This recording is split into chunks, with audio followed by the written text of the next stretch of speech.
Avant de commencer, n'hésitez pas à vous abonner à la chaîne et d'être courtois dans les commentaires. Du côté du Mali, les habitants de Boni fuient le siège des djihadistes. En effet, le calvaire des habitants de Boni se poursuit. Cela fait 3 semaines, tout juste ce mercredi 15 juin, que cette ville du centre du Mali est sous blocus djihadiste. Les combattants islamistes de la Katiba Sema bloquent la route qui permet de parvenir à Boni. Ils reprochent à certains habitants de collaborer avec l'armée malienne et de ne pas respecter leurs prescriptions. De nombreux habitants ont choisi de quitter la ville où des difficultés d'approvisionnement se font déjà sentir. Les djihadistes de la Katiba Sema, membres du Jenim, le groupe de soutien à l'islam et aux musulmans liés à AQMI, ont permis aux habitants qui le souhaitaient de quitter Boni. Plusieurs dizaines de familles ont ainsi choisi la semaine dernière de fuir vers les localités voisines comme Douentza, au nord à Gao ou Tombouctou.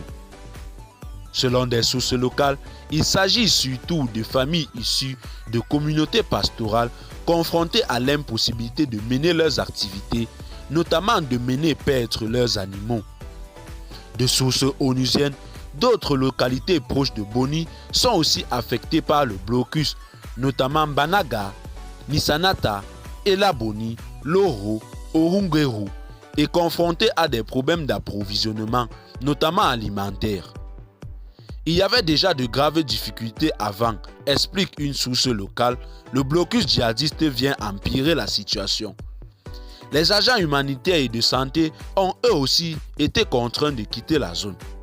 À Douentza, dernière ville accessible sur la RN16 avant le tronçon bloqué par la Katiba Sema, les nombreux bus, plus d'1 millier de passagers qui attendaient de pouvoir passer, se sont progressivement résolus à faire demi-tour.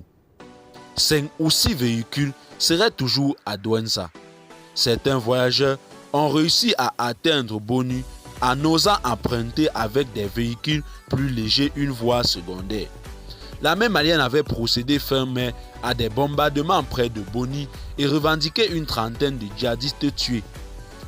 Depuis, en dépit des sollicitations de RFI, plus aucune communication sur le cas de Boni. Des sources locales affirment que les soldats maliens et leurs supplétifs russes sont toujours présents dans le secteur. Et bien, chers téléspectateurs, c'est tout pour cette note d'information.